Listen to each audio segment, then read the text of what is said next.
Welcome back. Today, we're diving into why a C-section might be necessary.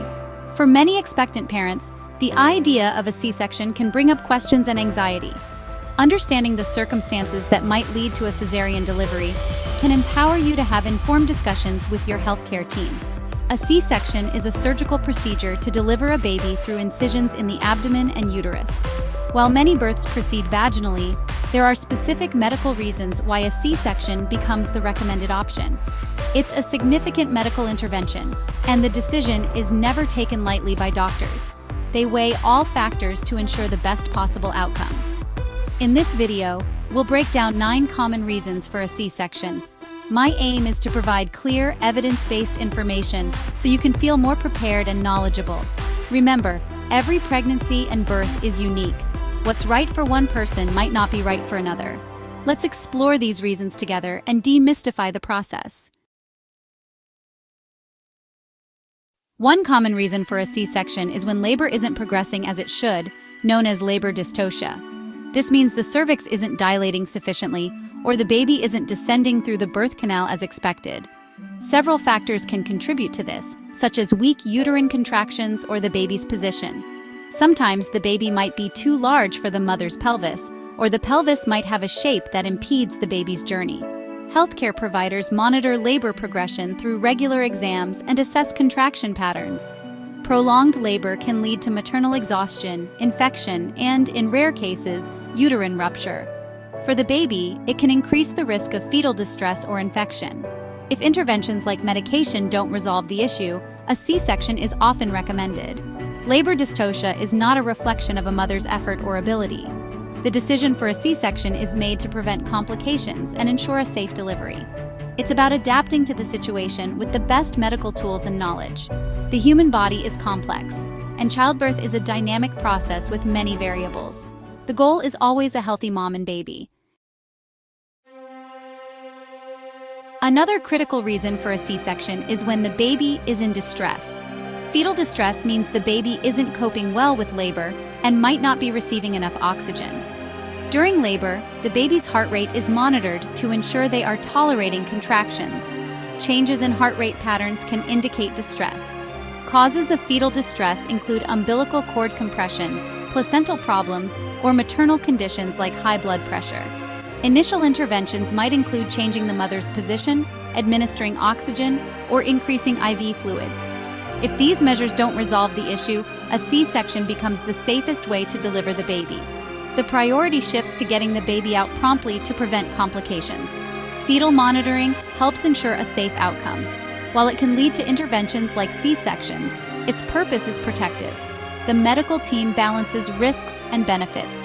If they recommend a C-section due to fetal distress, it's to ensure the baby's safety. The goal is always a healthy baby and mother. The baby's position in the uterus plays a significant role in delivery. Ideally, the baby is head down, facing the mother's back. Sometimes babies settle into less optimal positions, like breech or transverse. Breech means the baby's buttocks or feet are positioned to be delivered first. A planned C-section is often recommended for breech presentations. An external cephalic version, ECV, might be attempted to turn the baby head down. If unsuccessful, a C-section is usually safer. Transverse lie means the baby is lying sideways, making vaginal delivery impossible. Other malpresentations like face or brow presentation also complicate vaginal delivery. Diagnosis is made through physical examination and ultrasound. The goal is to ensure the safest passage for the baby. A C-section is a vital intervention when the baby's position makes vaginal birth risky. Pregnancies with twins or more often require a C-section. While some women can have a vaginal delivery with twins, the circumstances are more complex. The position of the babies, especially twin A, is crucial.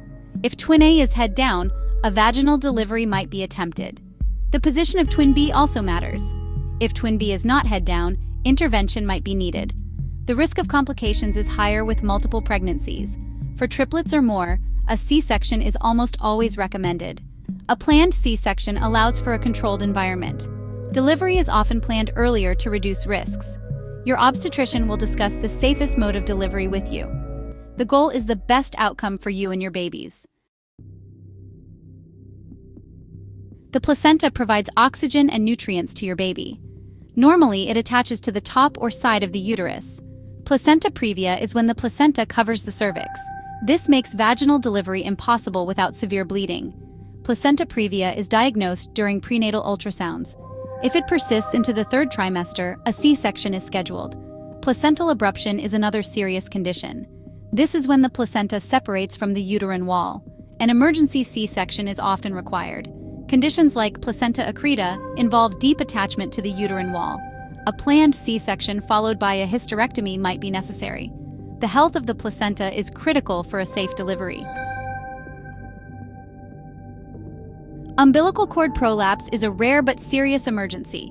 It occurs when the cord slips through the cervix ahead of the baby.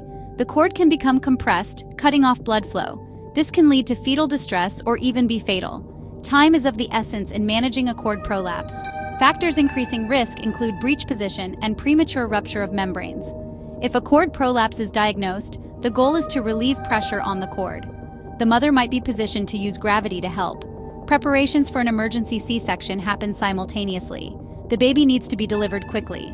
Hospitals are prepared for such emergencies. The goal is to protect the baby. Sometimes a C-section is recommended due to maternal health conditions.